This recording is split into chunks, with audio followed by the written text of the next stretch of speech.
Have you ever heard the saying, be careful what you wish for? Well, today we re-diving into an ancient Indian story that brings this phrase to life in the most dramatic way possible. It's a tale of ambition, power, ego, and a dance that led to fiery doom. This is the incredible story of Bhasmāsura, the ash demon. Our story begins long ago with a powerful asura, or demon, named Bhasmāsura. He wasn't just any demon. He was driven by a burning ambition, a desire so intense it consumed him entirely. He wanted to be invincible. And in his mind, there was only one being in the entire cosmos who could grant such a phenomenal power, the great Lord Shiva. So Bhasmāsura set off to the deepest, most remote forests. He began what is known as tapasya, a period of severe, grueling penance designed to please the gods. This wasn't just a few days of meditation. For years, Bhasmāsura stood on one leg motionless. He endured the scorching heat of the summer sun without flinching and the freezing cold of winter nights without a shiver. He ignored the gnawing pangs of hunger and the constant ache of pain. His devotion was so extreme, so unbelievably intense that the very fabric of the universe began to tremble. The earth shook, the heavens rumbled, and the gods grew worried. The sheer force of his will was disrupting the cosmic balance. Finally, the object of his devotion, Lord Shiva, couldn't ignore him any longer.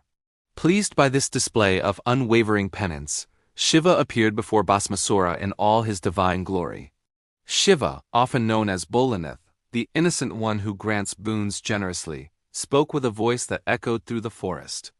"Open your eyes, Bhasmāsura. I am pleased with your devotion. Ask for any boon you desire, and it shall be yours." This was the moment Bhasmāsura had waited for. Hiding his dark, cunning intentions behind a mask of humility, he made his request. He didn't ask for wealth or a kingdom or a long life. He asked for something far more terrifying. "O great Lord," he said, "grant me this one boon, that whosoever's head I touch with my hand shall instantly be turned into a pile of ashes." It was a horrifying request, a power of absolute destruction. But Shiva, true to his nature, saw only the devotee's years of penance. Without thinking too deeply about the potential consequences, he raised his hand and declared, "Tathastu." So be it, the boon was granted. And in that very instant, everything changed. The moment the words left Shiva's lips, Bhasmāsura's humble demeanor vanished like smoke. In its place was a sneer of pure arrogance.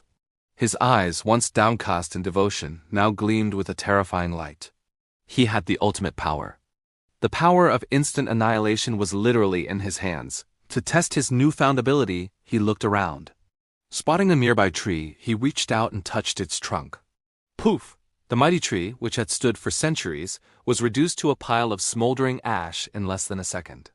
A wicked laugh escaped his lips. The boon was real. The power was absolute. This confirmation sent his ego spiraling out of control.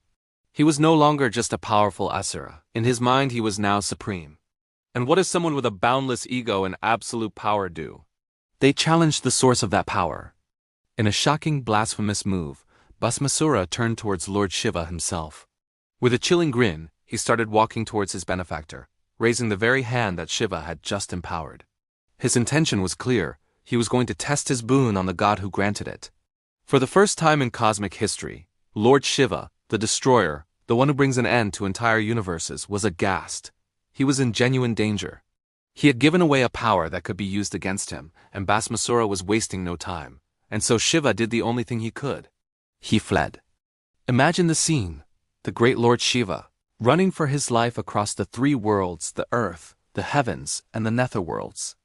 And chasing relentlessly behind him was Bhasmāsura, laughing maniacally.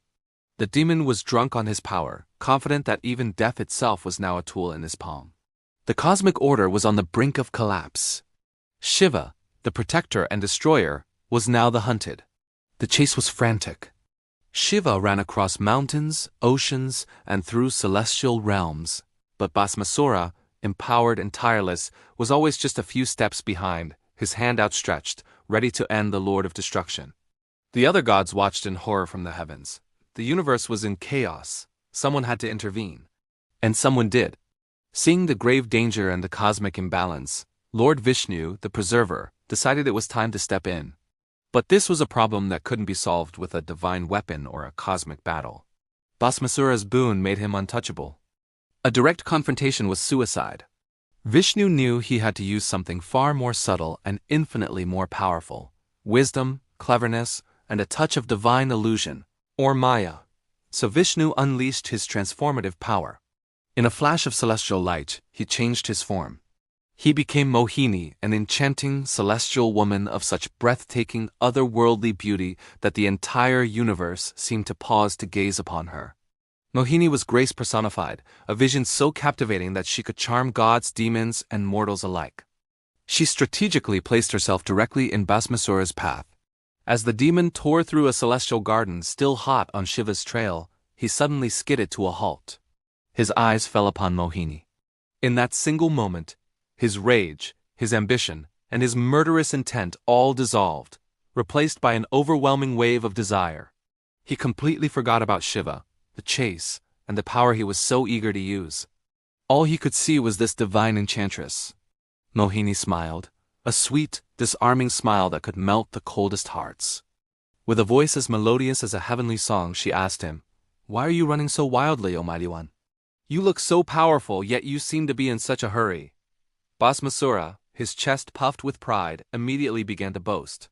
He told her all about his severe penance and the incredible boon he had received from Lord Shiva. He explained, with great arrogance, how he now held the power to turn anyone to ash with a single touch. Mohini feigned deep admiration. Her eyes widened as if she were utterly impressed. "Oh, what a magnificent power!" she exclaimed. "Such a great and mighty boon. Surely, a warrior as powerful as you deserves more than just raw strength. Such power should be wielded with elegance and discipline." Bhasmāsura was completely mesmerized, hanging on her every word. Then, Mohini delivered her masterstroke. Looking at him with enchanting eyes, she said, "I am truly captivated by your power. But if you truly wish to win my heart, you must prove you have grace as well as strength. You must dance with me." "A dance?" Bhasmāsura, blinded by his infatuation and his ego, readily agreed. The thought of winning this divine beauty was all that mattered. He believed he could do anything, conquer anyone. What was a simple dance? And so the dance of doom began. Mohini started to move, her steps graceful, fluid, and impossibly elegant. She performed intricate gestures and beautiful postures, a dance that was both mesmerizing and complex. Bhasmāsura, completely intoxicated by his desire to impress her, did his best to copy her every move.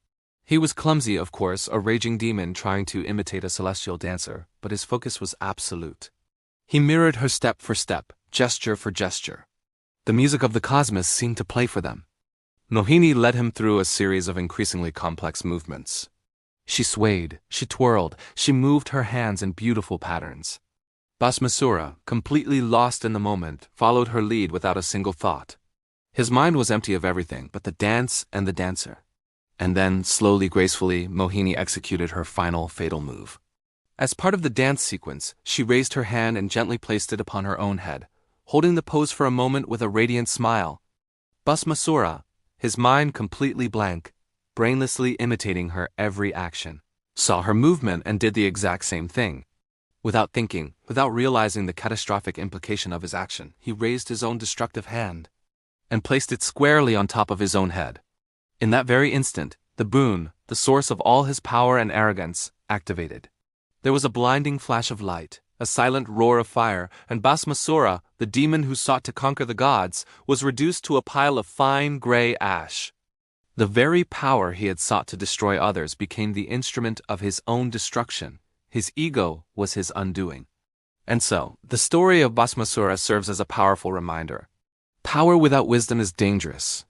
Ambition without humility can lead to self-destruction. And sometimes the greatest battles are won not with brute force, but with a clever mind and perhaps a divine dance. What do you think of this incredible story? Let me know in the comments below. It's a fascinating look at the nature of power and ego. Thanks for watching, and if you enjoyed this journey into mythology, don't forget to subscribe and hit that bell icon so you don't miss our next story. See you next time.